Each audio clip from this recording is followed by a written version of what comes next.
Urban Explorers, what is your creepiest, most horrifying experience? Story 1. Went to an abandoned hospital. There was a large square staircase spiraling up to the roof on the outside of the building, with a locked steel door at the bottom, so the only way up was to climb on the outside up to the first landing. My buddy boosted me up. I climbed over, and there was a sleeping bag with a knife next to it on the landing. I called down, we're definitely not alone here, dude. No, but it's cool, said a voice behind me, scaring me and making me jump and whirl around. There was a young, dirty, homeless-looking guy standing there, coming down the stairs from above, hands up, palms out. Didn't mean to scare you. He took a seat on the stairs, so I carefully stepped on the handle of the knife, leaned over the edge, and pulled my friend up. We had planned to sit on the roof and drink beer, so we offered the man a beer, which he gratefully accepted, and we talked on the landing for a while. We were discussing the city, the police, traveling, life in general. He was basically a drifter, in town for a week or so, but a nice guy. Things were going pretty well when he asked, "You guys are human, right?" I hate it when I meet people that end up being something else, and you never know until you peel their skin off. They've been after me a long time, you know. They don't stop. They never stop. Sometimes I think I should just hurt everyone to be safe. He was definitely not joking, and there was an uncomfortable silence as my friend and I realized this guy was unstable. "Yeah, man," I said. "We're human. We just wanted to check out the place and drink some beer. We're going to go ahead and move on now. We definitely don't want any trouble." He just stared in silence, so we left him the last beer, carefully backed up to the railing, jumped down and walked away very quickly, constantly looking back over our shoulders. The entire time he just stood there, still and silent, watching us leave. That place is still abandoned, 5 years later, and we've never been back. I'm not a believer in the supernatural, but people can be deceptive and dangerous in ways you can't see coming. Story 2. A group of my friends and I explored an abandoned asylum a couple of years ago in the Oklahoma City metro. Very unsafe at night for silly college freshmen like ourselves. The first experience we had was all of us taking our time, enjoying the darkness, and generally messing around. You had to come in through a broken window, and we were all gathered at the window just being dumb when we heard loud, echoing footsteps down the hall running towards us. We all did that. Who the heck isn't here? Who's messing with us? Look and turned, and after realizing we were all present and none of us were sprinting down a dark, abandoned hallway, we bolted out of there. The second time, we could hear a group of people messing with us, jumping from around corners and such, but they never got too close. We assumed it was an animal at first, but then realized it was a person. We managed to catch them, and after staring at a group of seemingly drugged-up 20-somethings who begged us for cans of paint and cigarettes, we got really bad vibes and tried to leave. The leader of the group asked if we had jewelry, which we denied. He then said the creepiest thing I've ever heard in my life. "I like jewelry. I take it off the girls here when they sleep." We bolted. Story 3. We were kids exploring an underground flood channel.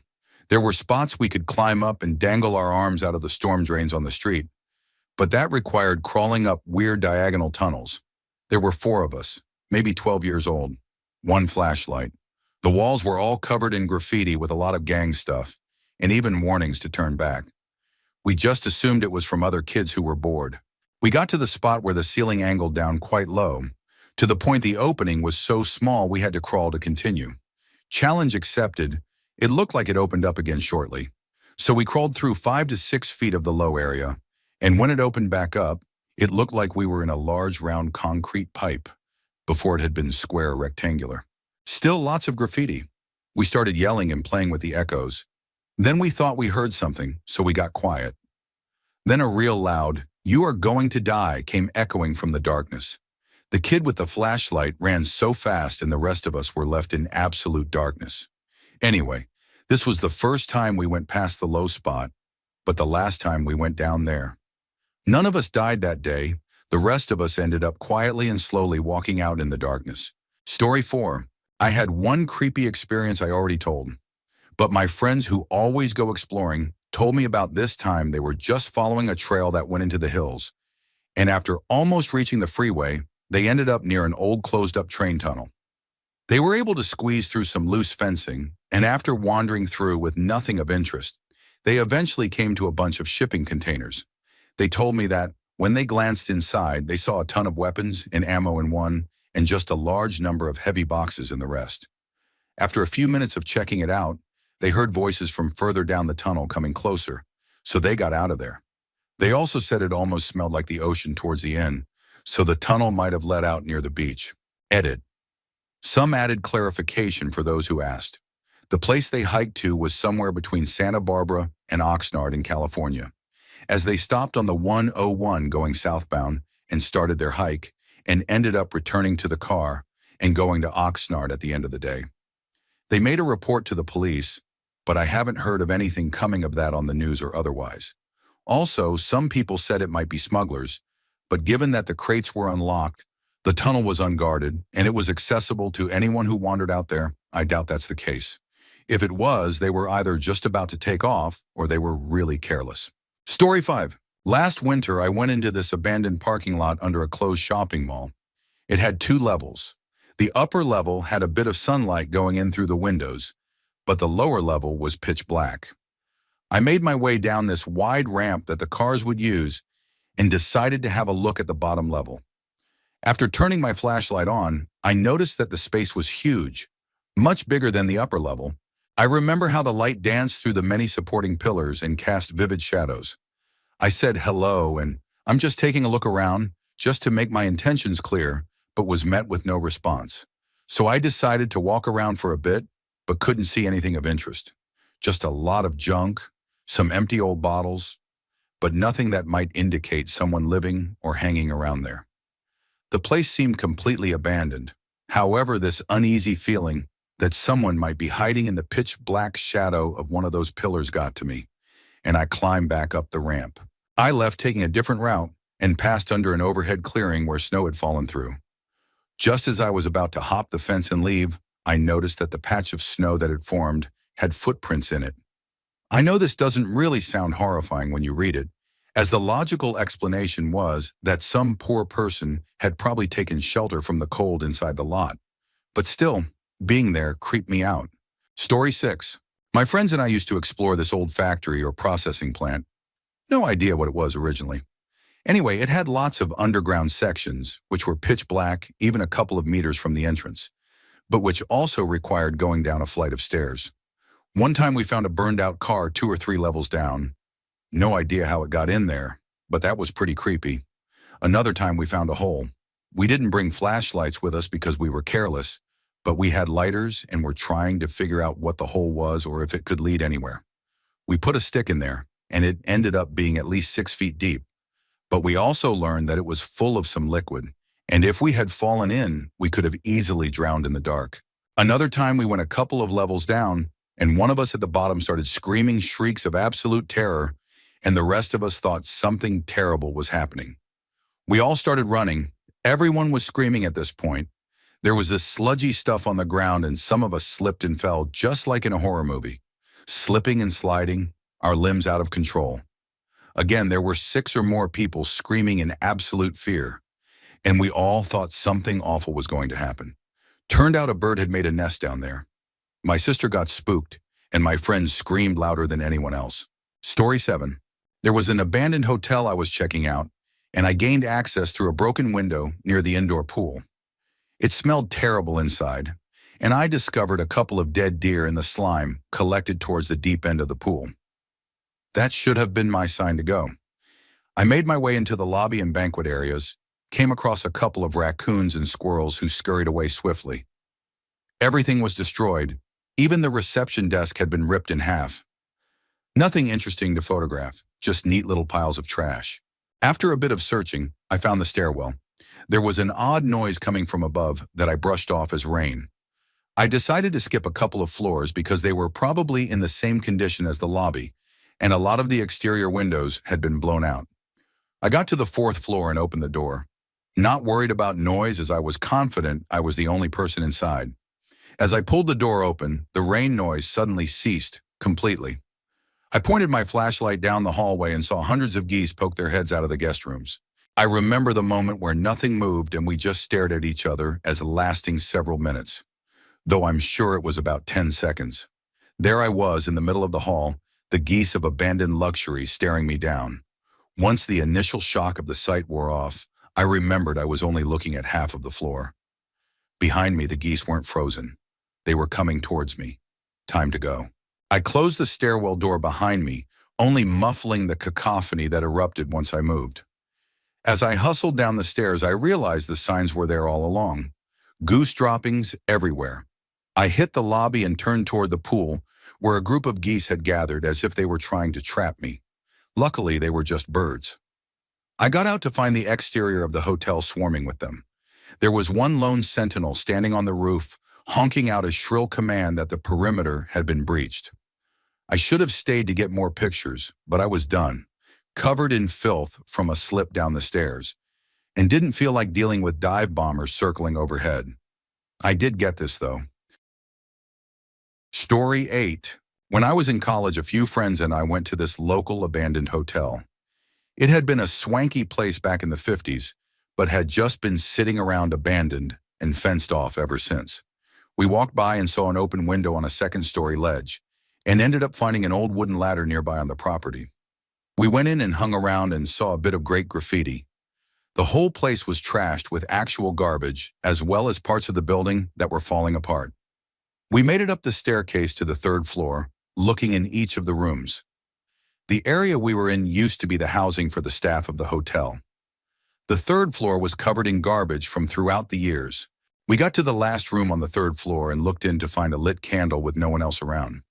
Realizing we were not alone, we ran out of there, and once we were outside, looked up to see someone watching us from one of the windows. We went to college in a city with a significant homeless problem and assumed we had just stumbled onto someone's home, but it still freaked us out. They cemented up the place after another explorer fell down an open elevator shaft and broke his legs, and it has recently been renovated, and they are turning it into an apartment building. Not the creepiest find, but definitely unsettling in the moment. Story 9. This happened 8 years ago when I was a sophomore in high school.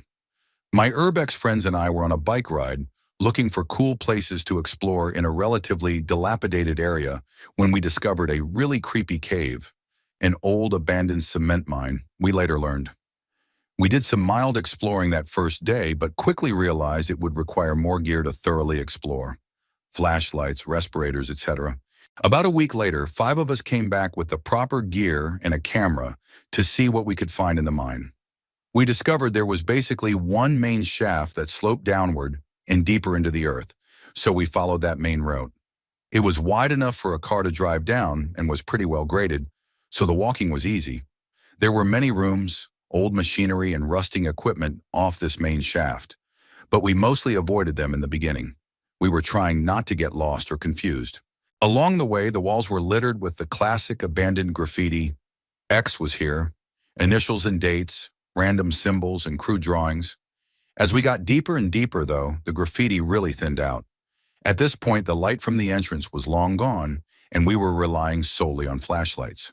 The air was so stagnant and hazy with particles that the light from our flimsy flashlights would only go 20 feet or so before getting totally obscured by dust. Thank goodness for the respirators.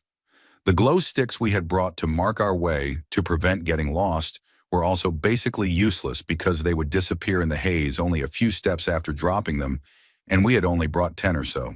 At this point, we started arguing among ourselves. Several of the crew were nervous about going any deeper with the air quality being so terrible and without a good way to prevent us from getting lost. We were probably a quarter mile into the earth now. The rest of us managed to override that fear by assuring them that the path was easy and straightforward, so we'd have to try very hard to get lost. We were going to rely on our sense of direction and flashlight battery life to get out. Despite the agreement to push on, it was becoming very unsettling for everyone. We walked for a while in silence, hearing nothing but our own movements and the steady drip of water coming from somewhere deep in the cave. I think we were all pretty scared at this point, but no longer willing to admit it to each other. Then we stumbled across something that made us all stop cold. Dug into the side of the deep stone shaft we were slowly descending was a tunnel, an offshoot. It was narrow, you'd have to crouch to go through it, and it was also a good few feet off the ground, so it required a scramble to reach it. But that wasn't what made us stop. It was the graffiti. We hadn't seen any for 10 minutes or so, and had assumed the artists never came this deep, but someone else clearly had, and the message they left was ominous. The tunnel was lined with words written in white, all of them somehow relating to death and destruction. Scrawled throughout the tunnel were words like suffering, pain, plague, disease, and hell. It was unnerving. Who else would come this far just to write such a disturbing message in a mysterious tunnel that broke from the main path? But there was no turning back now. We had to see where the tunnel led. Despite our fear, we were overpowered by intense curiosity. So one by one, we crawled through the tunnel to the other side. What we found was a strange, flooded chamber. Around the pool of water were many large stones, each covered with dozens of burned-out tea candles. There must have been hundreds of used candles in the place. The walls had a few crude monster faces painted on them, and the tunnel entrance back to the main shaft was ringed with a spray-painted blood-stained mouth design. What was this place? Some weird ritual site for local groups? An elaborate hoax set up by kids? We couldn't find much evidence to figure it all out, and we were running out of energy to keep exploring. We all crawled out of that strange place and back into the main shaft where we promptly headed toward the exit. When we finally saw that pinprick of natural light coming from the world outside, we were flooded with relief. We never did figure out what that mysterious cavern was for, and I think I'm content to leave it a mystery. No, we didn't hear any monsters in the depths of the tunnel or find anyone inside. But just finding that room, buried deep in an old forgotten mine, was enough to unsettle all of us for a long time. Here's some photo evidence of the adventure. The entrance to the mine, it was pretty grown over and eerie looking on its own. Some old defunct equipment early on in the mine. No idea what this machine would be used for, but we liked the look and the ominous graffiti. There were a lot of big cinder block structures like this one built into the cave itself. Many of them were filled with mildewy papers, old office equipment, and phones, or even beds. Can't imagine living in a place like this, even when it had electricity. We found one of the mysterious dripping sources, a large underwater lake, presumably intentionally put there when they flooded the place after it closed, to prevent people like us from exploring. Break out the scuba gear. The entrance to the mysterious lair, a tunnel filled with ominous messages of death and disease. This is the flooded cavern that the tunnel leads to. You can see the tunnel itself in the back ringed by a graffiti mouth stained with blood. The shiny specks in the photo are the metal tea candle holders. The exit at last. We didn't die. Story 10. I used to be really big into urban exploration when I was younger. After I got older, I hitchhiked across the USA multiple times and stayed on the road for a little over 3 years. One of the most memorable experiences happened south of Omaha. Me and 4 other travelers made camp at night in a field of weeds next to a railroad track. We woke up in the morning around 6 a.m., and one of the guys said, "Do you smell that?" "Smells like something strong." We all were like, sure, go back to sleep. But then another guy said, "Wait, it really does smell like that." Annoyed, I got out of bed, grabbed my flashlight, and shined it around. I noticed all the plants around us looked sticky. Intrigued, I got closer and realized we had camped in the middle of someone's hidden crop. Sure enough, we all got up and started looking around and even found very well hidden water lines, barbed wire, and other signs. We started to think about grabbing some of it and taking it with us, but then we heard a gunshot far off and we all froze. Immediately after, we heard dogs barking and the sound of someone moving through the field. We tried to rationalize that it was just someone hunting, but then there was another gunshot, much closer than the first. Suffice it to say, we grabbed our stuff and ran down the tracks, half of us barely clothed. Story 11. My wife and I and a friend of ours were exploring an abandoned state-run school for troubled youth with a very dark history that included abuse and even the death of some of the students. Behind the campus, through some woods, was a grave site with a couple dozen simple crosses to mark the graves. My wife and I were photographing the crosses while our friend was wandering around the gravesite, probably 50 feet away from us. He hurried over with eyes wide and told us he saw someone in the woods watching us. Considering how we were not in our hometown, trespassing and near a county jail, we packed our gear up quickly and started heading back the way we came. We would stop every so often in the woods between the gravesite and the school to watch and listen. I never saw the person that was supposedly watching us, but I did hear someone else walking through the woods after us. Edit. Remembered another one. Another time we were exploring an abandoned warehouse. We had just gotten in and were walking around the large storage facility in the back when we heard what sounded like a can getting knocked over, coming from the offices in the front of the building. We decided to check out the noise before we got too deep into exploring and photographing the place. All three of us snuck up to the front of the building. I took the lead and started navigating the hallways as quietly as possible, looking for the source of the noise. I looked into one of the offices expecting to find a cat or some other stray animal, only to find a person kneeling in the corner of the room, facing the wall, rocking forwards and backwards. I turned back to the group, gave the signal to get out quickly, and we ran for it. Story 12. Me and two of my friends were checking out an old fort on the coast. Rumors of it being haunted and the fact that people who went there often returned injured drew us to the place. It was the middle of the day when we managed to climb in, but it was still eerily still and creepy. We split up, obviously not learning from horror movies, and started looking around the courtyard and the battlements. I found the remnants of a fire and noticed what looked like letters that had been burned. I picked some up and pieced them together, and they revealed that the recipient had been released from prison for good behavior, but wasn't allowed to see his kids. Then there were increasingly urgent requests for this man to check in with the authorities. Lastly, separate from the fire, I found a handwritten letter with a rock on top of it to prevent it from blowing away. This one seemed to be from his ex, refusing to let him near his kids because what he had done was unforgivable.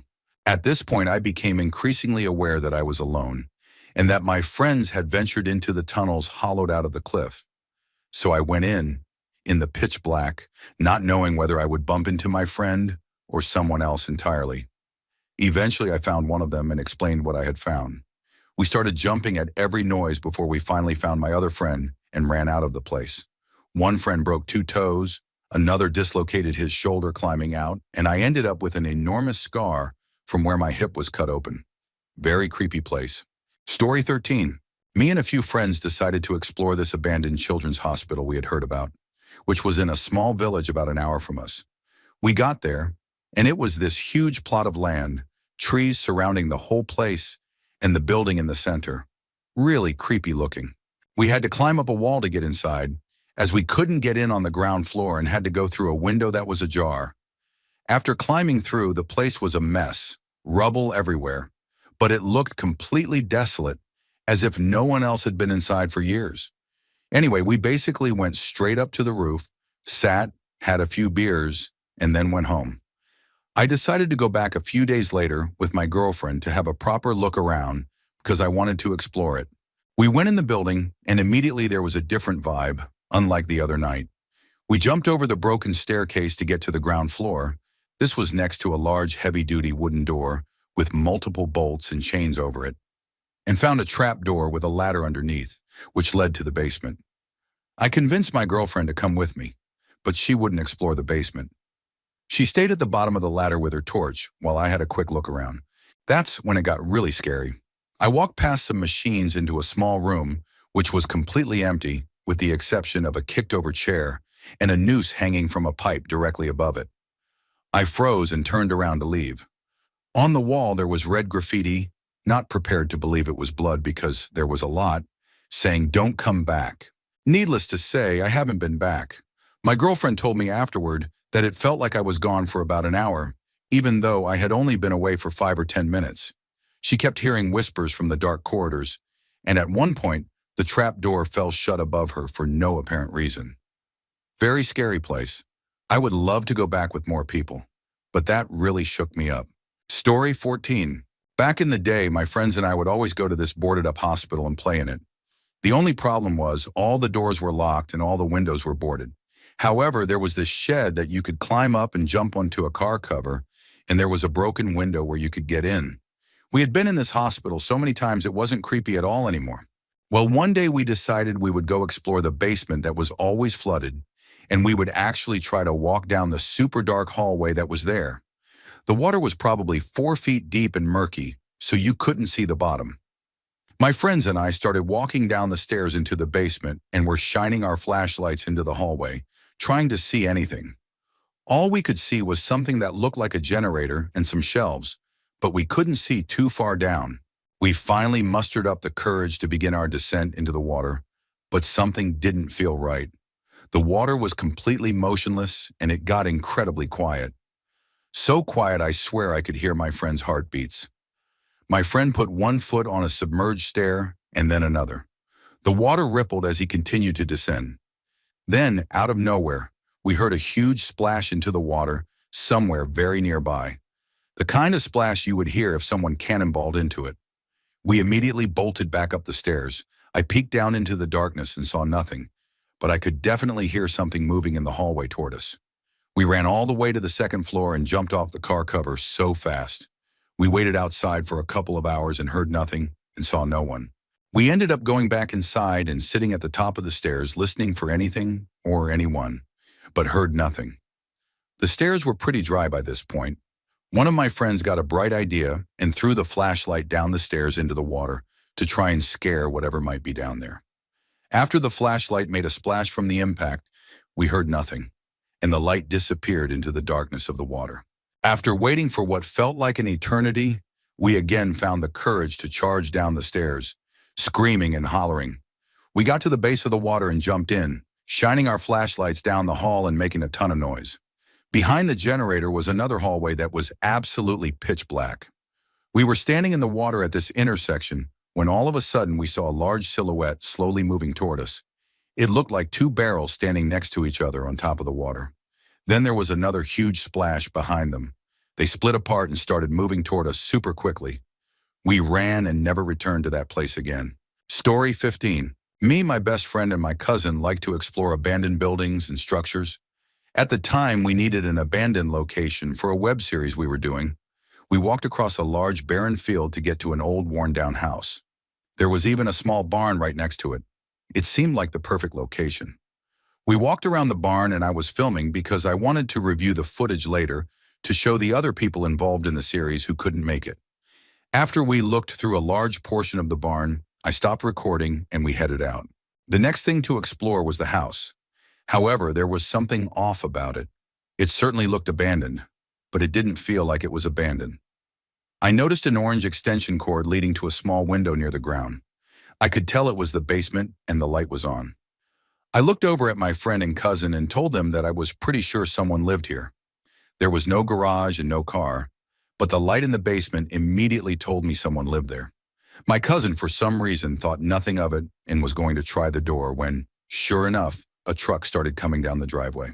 So here we were, three teenagers standing right next to someone's house during the late afternoon with a vehicle driving toward us. My cousin and I immediately started to speed walk away from the house and toward the barren field. The truck pulled up near us and a middle-aged man got out. He asked us what we were doing, and I said that we were walking through the field to get to a nearby neighborhood. He looked at us for a bit, and we started to back up as he went inside. That immediately put an end to our exploration that day. The thing that makes this story one of the biggest dodge bullets is what if my cousin had broken into the house? What if I hadn't noticed the extension cable? Imagine all three of us inside when the owner came home. Story 16. Not sure if this counts because I had to do it for work. I'm a water guy. I read meters and maintain infrastructure like water lines and such. Most cities and towns show a water loss from month to month.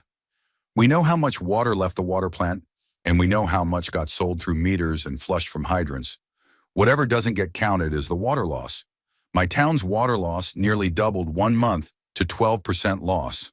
Something was up. There was a leak going somewhere, and we had to find it quickly. Water costs money, and the higher the loss, the more tax dollars get spent paying for it. We divided the town into sections.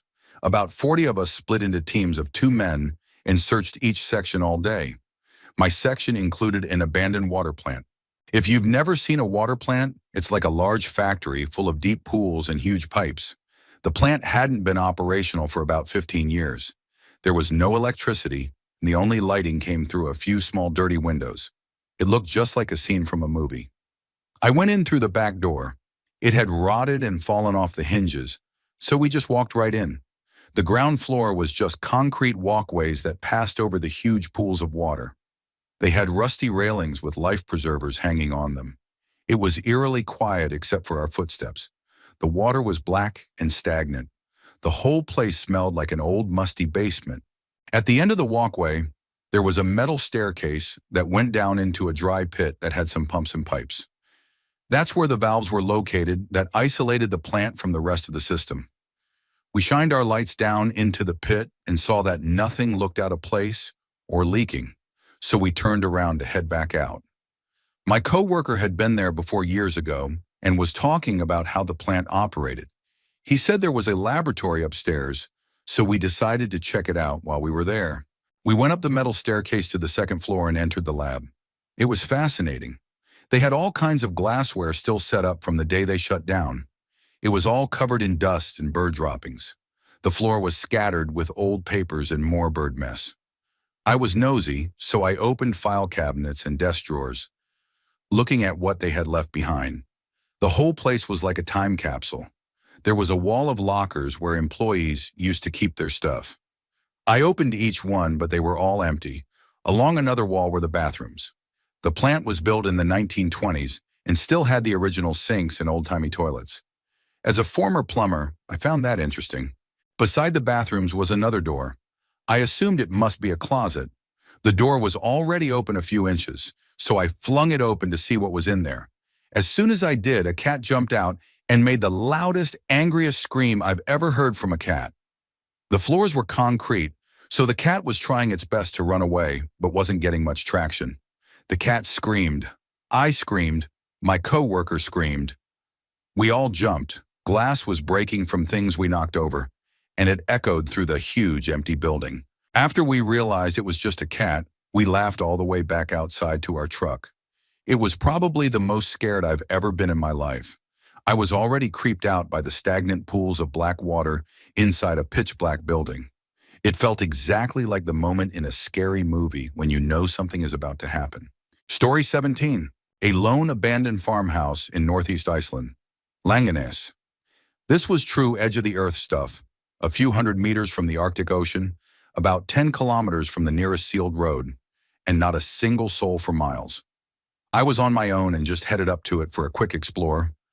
I was on field work up there for other reasons, and went inside.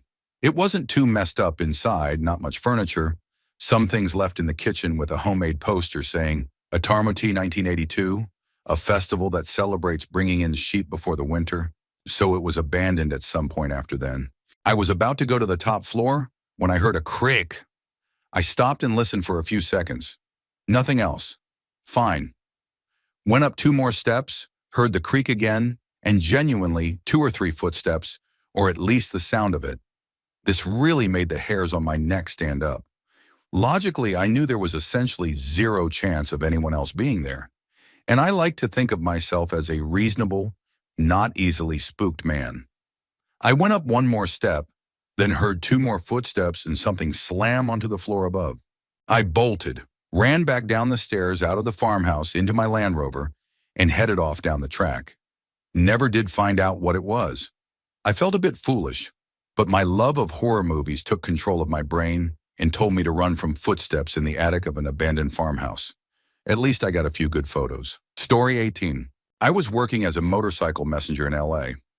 I had a delivery to an address in the bird streets behind the Chateau Marmont on Sunset.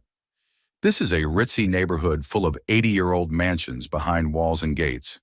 The address wasn't too far up the hill, maybe Oriole Street. I found the address. The gate was hanging open. I drove in. There was an old Jaguar with 4 flat tires sitting in the circular driveway. The Jag obviously hadn't moved in years. The grounds, however, were not overgrown. Most of the windows on the mansion were broken. The front door was hanging open. I banged on the door and yelled, "No response." I walked in.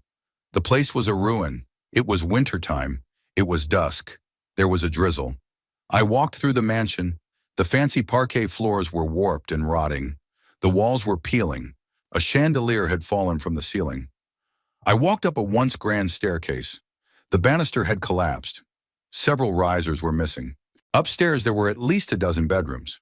Funny thing is, there were no vines, no signs of rodents, no bird nest. All the bedrooms were empty except one.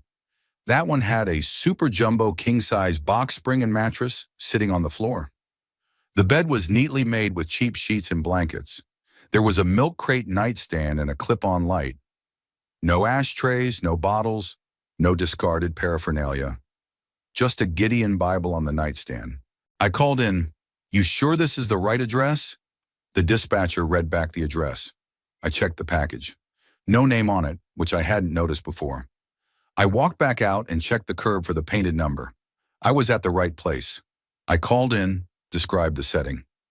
"I'm not going to be able to get a signature." The dispatcher called the customer. I stood by for a few minutes.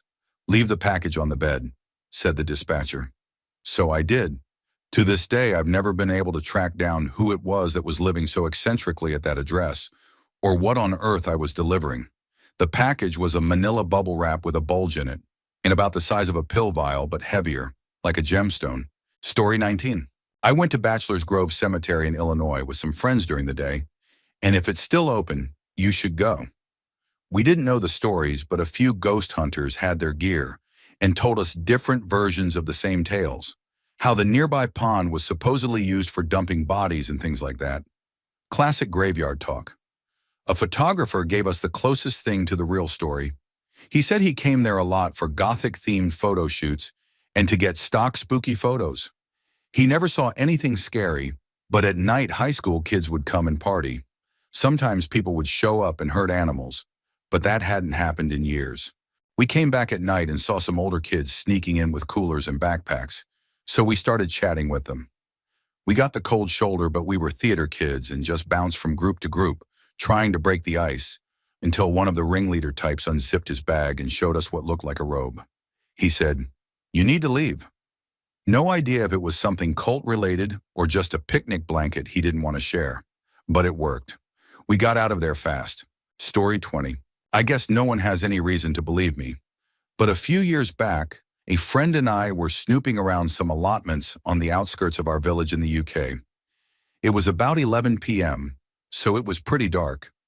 Not completely pitch black, but dark to the point where, if you looked at a tree around 30 meters away, all you'd see was its silhouette. Up close, though, you could see enough to navigate. The allotment was surrounded on three sides by deep hedgerows, with trees and fields beyond. I'm always super vigilant in these sorts of situations, so I would stop regularly and just listen, stand as still as possible, and strain my ears for people approaching. My friend had crouched down, about 3 meters from me, to see what sort of plants were growing, and was pulling at a vegetable. While I was listening, I began to hear a noise coming from the back corner of the allotments, maybe 20 to 30 meters away. The noise is really hard to describe. It was like a low-pitched sound, vividly like someone speaking in tongues, but odd. It seemed smaller than a human voice, but deeper, like an animal, but with rolling vowel and consonant sounds. All different tones layered together. I can still hear it vividly when I think about it. My friend and I had a system of hand signals, but of course he was focused on the plant. I was utterly convinced this was going to be one of those things you hear, but by the time you get someone's attention, it stops, and no one believes you. I didn't want to move, risking drawing attention to myself, so I just stood still and made a sharp hiss with my tongue. My friend looked up, and I signaled in the direction of the noise. It carried on. We just stood and listened in silence for about a minute before it started to increase in volume. That was the point we decided we had done enough investigating. It carried on as we left. Now, years later, my rational side says it was some kind of animal, maybe a fox. But I spend a lot of time outdoors at night, away from built-up areas, and I've never heard a noise like that before or since. At the time, we had all sorts of theories. We knew it could have just been an animal. But there are also a lot of government installations in the area. People talk about hidden tunnel networks, and if you're out at night, you'll often see strange lights over the hills in the distance. Story 21. I'm not really an urban explorer, but I did some urbex with experienced friends.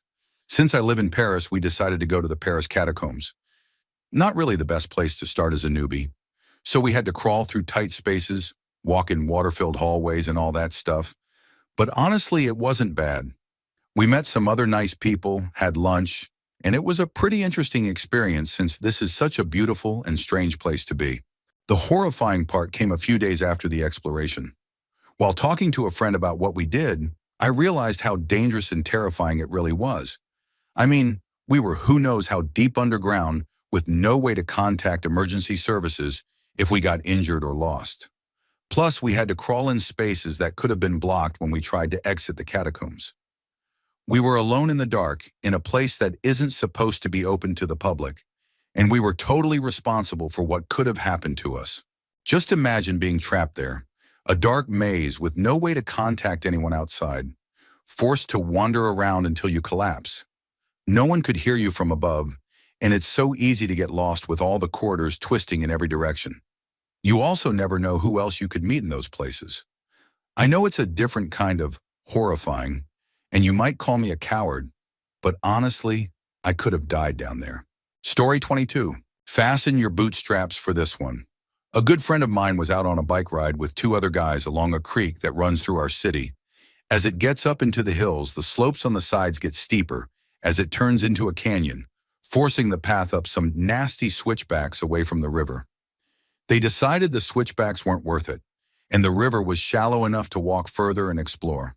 They walked up for a while, with the canyon walls getting higher and steeper, isolating them from any easy way in or out. As they turned a bend in the river, they saw a beach to the side, formed in a little forested area at the base of the walls. They figured they'd found an awesome hidden spot where nobody would ever come. The first of them went up the sandy beach, then said, Guys, you're going to want to see this." At first there were jokes, but when they came up, the first thing they saw was a ball gag, followed by a mask and some bottles. Then there was a strap-on, a whip, and other gear. Being the mature 20-year-olds they were, they started flicking it at each other, and one of them put the mask on and chased the others around.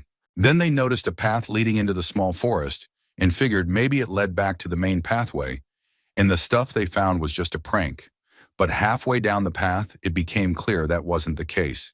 They came out to a 100-square-foot sandy area that had been totally cleared of rocks. In the middle of this, about a human wingspan apart, were two upright poles stuck in the ground with screws at the top. All the rocks in the area had been carefully placed in a spiral, each with a smaller rock balanced on top in the exact center. They looked around, found nothing else, but were seriously unsettled and made a vow to come back another day. Let's just say, this place wasn't abandoned. Story 23. Me and a few friends went out almost every night during the summer holidays looking for abandoned places. One night we found an old morgue next to a hospital, another time an old warehouse, and the last was what I can only describe as a village hall. The morgue was actually the least scary because there were crude drawings and silly comments all over the walls, but it was still interesting. The warehouse was massive. We still go back sometimes to try to reach the top, but as it's completely rusted and falling apart, we always back out. The last one, just 5 minutes from my house, was the creepiest. I've never been so shocked in my life. We heard about it from my partner's younger brother, 11, who insisted there was an abandoned house down the road. At first, we didn't believe him. He called any house with a broken window abandoned, but he wouldn't stop going on about it. So eventually we checked it out. From the outside, it was overgrown and dark. The door to the side alleyway was open, so we crept down there to an unlocked back door. Inside was a tiny opening with 2 more doors. I was in the lead, so I went to the closest one. The door was partly open, but not enough to see inside. I leaned in to peek through the gap, keeping in mind it was pitch black. Just as my head was next to the crack, the door opened the smallest bit, and I could see inside. The light was on. I panicked and told everyone to run. All I could imagine was someone on the other side of that door doing the exact same thing I was, trying to peek out at me. It was probably the wind, but the thought terrified me. We went back a week later to explore more and found strange clown paintings scattered across the floor. No one was inside. The place was dead, but the electricity was still running. That's a story for another time. Story 24. When we were about 15 or 16, we wanted to go to this abandoned industrial mill at the edge of a forest. There were about 5 of us. To get to the mill, you had to cross a running stream, but you could hop across on rocks if you were agile enough. We got to the mill and couldn't find an open door, but we had a look around outside. We saw some giant metal machines and rooms full of exposed wires, as well as views into the inner parts of the building. Lots of chunks of metal, chairs, and debris, but it hadn't really been ransacked and there was no graffiti. We were pretty psyched, feeling like we were the first ones there. We came to a boarded-up window and kicked it a few times. It was nailed on pretty tight, but eventually it fell in. It dropped for a second or two and hit the ground with a loud smash. When we looked in, we couldn't see the bottom. I volunteered to go first. I sat on the edge and eased myself down, but my feet still didn't touch the ground, so I just jumped. I landed on top of the board and it made a loud crash. My mates all asked if I was okay. They thought I had hurt myself. Turned out we had kicked in the original window behind the board, and when I jumped down, the sound was really loud. I turned on my headlamp and helped the rest of them down. We were in the basement. There was an old lift in the middle, a proper old-school BioShock type thing, and we pulled the trellis aside to go inside it and look. At the back was the panel, and when I shone my lamp on it, there was some proverb about owing our lives to God or something like that. Weird. While I was looking at it, the room suddenly lit up. I was dazzled for a moment. Turns out my friend flicked a switch outside, and the lights still worked. We went nuts, super excited. Then we heard a shuffling sound from upstairs. Since we were in the basement, we had to go up to get out. We were terrified. At the end of the day, we were just kids. Preparing ourselves for an encounter, I picked up a nearby spade, and we started creeping up the stairs. We heard the sound coming from behind a door. We pushed it open, and inside were about 10 builders. They looked straight at us, me standing there holding a shovel. We instantly ran, bolting through the building until we found an emergency door that opened from the inside. We sprinted out into the woods. Police cars passed us going the other way. I tripped over my shoelace when I saw them, and now I have a neat scar on my elbow from the fall. Story 25. One day, my girlfriend and I were casually eating frozen yogurt in a parking lot. We were enjoying a Sunday evening with lighthearted conversation when a strange car pulled in and the driver rolled down his window. I thought, oh, maybe it's park security. Well, I was wrong. I opened my window and this guy looked me dead in the eyes and smiled. It was such a creepy smile that I still can't get it out of my head. He then proceeded to light a cherry bomb or something similar and tried to throw it into my car. Luckily, he missed and it landed on my windshield, causing it to shatter. My girlfriend and I were in complete shock, just frozen for a moment. Then I noticed the guy was reversing to the end of the parking lot and revving his engine. I realized quickly he was about to slam into me. I drove out of the parking lot as fast as I could, and he proceeded to chase me for about a mile. Eventually, I lost him. That's a day I will never forget. Story 26. A few years ago, I got a text from a friend while I was at work saying he found an abandoned house deep in the woods off a trail. He said he had tried approaching the house, but some old lady came up to him and told him not to go in. This was on a Tuesday, and I told him I was at work, so we'd have to go that night. When night came, I made my way over to his place a couple of cities over, and we headed down the trail to find the house. The place looked as if it had been abandoned for years. It was in the middle of the woods at the end of a long driveway, surrounded by trees and darkness. You couldn't hear a sound or see a single light. We walked around the house to try and find an entry point, but all the windows had been smashed in and replaced by boards, nails, and 2x4s. Our only option was the front door, which was also boarded up and locked with a padlock. My buddy decided we should try to break in, seeing as no one probably lived there and no one would be around to see us or care. So we hiked back down the trail to find something to use. We came across a park where the city had planted trees and took the big steel rods planted around the saplings, then headed back to the house. We got there and started trying to break down the front door. We were kicking and prying at the padlock with the steel rods. It was close to 3 a.m., in the middle of nowhere, deep in the woods. With every kick, the door gave more and more, 2 feet of movement each time, the wood cracking. We were almost in. Suddenly it started getting bright, too bright to be the sun. I turned around and saw 6 trucks speeding down the driveway toward us. I yelled at my buddy and told him we had to get out of there. As the trucks pulled up, we bolted into the trees. The house happened to be at the top of a very steep hill. We were running down it, tripping every other step because it was pitch dark and we couldn't see a foot ahead. I looked back and saw a bunch of men with flashlights following us, so I ran faster. Suddenly I dropped. A sharp pain shot through my left thigh and I couldn't move. I had landed on a fallen tree and cut my leg badly, but the men were still coming, so I forced myself up and kept running. At the bottom of the hill, our feet sank into a stream or small river. It was knee-deep, so we waded through. On the other side was another hill. We climbed, and after what felt like forever, we saw light piercing through the trees ahead. It was morning. We reached the edge of the forest and found a cul-de-sac. Just then, a car sped toward us, so we hid in a bush. It wasn't the men. It was a police car, flying down the street at high speed with no sirens or lights. We waited until it passed, then made our way toward civilization. Over the next hour, as we walked back, we saw at least 10 more cop cars driving around the neighborhood. Every time we heard one, we dove into a bush and waited. We finally made it back to my buddy's place by 5:30 a.m. He was disappointed we never got inside, but I was relieved. Had we been in the house, we wouldn't have seen the trucks coming, and who knows what kind of trouble we could have gotten into. Story 27. Under a church in my local town, there's a green wooden covering meant to look like a fake door. It has no handle, no hinges. It's just there to block off access. It's on the backside of the church, outside the grounds with no road nearby. One day, me and my mates saw someone had smashed the wooden cover to pieces. Typical teens, we wanted to explore, but I suggested we research first. Our town has a lot of tunnels linking houses and shops, most chained off, but some still open. This was the first one we could access without asking a shop owner. I found stories about ghosts tied to the tunnels, including the Blue Drum Boy, who was said to have died during a war in the early 11th century.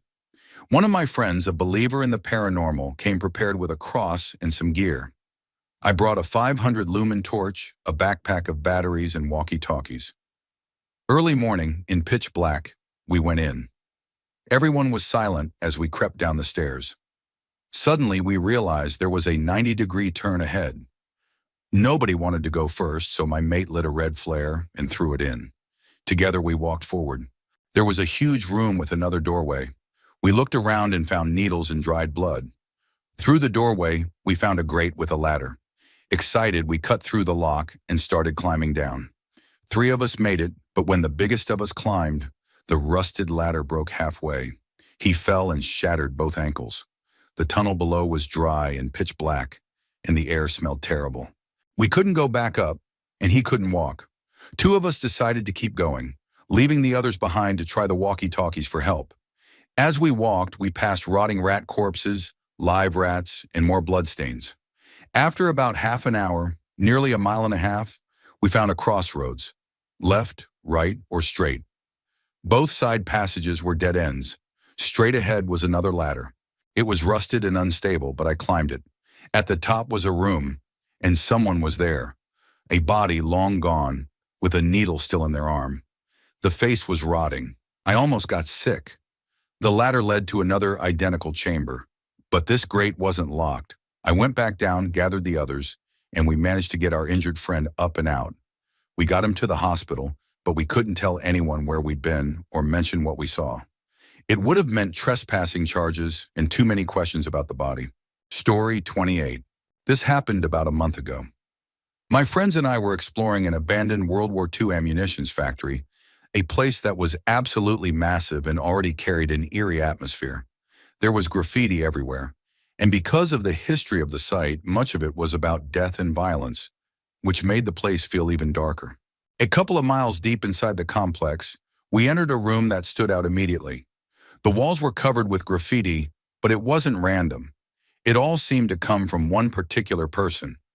We soon realized we had stumbled upon what looked like a shrine to a notoriously unhinged local graffiti artist. Hanging from the ceiling were bones, positioned at different heights, and in one section of the room, there was a disturbing pile of dead baby birds.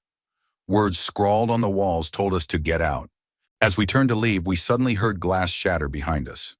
When we looked back, we caught sight of someone, most likely the graffiti artist himself, moving erratically like he was on something.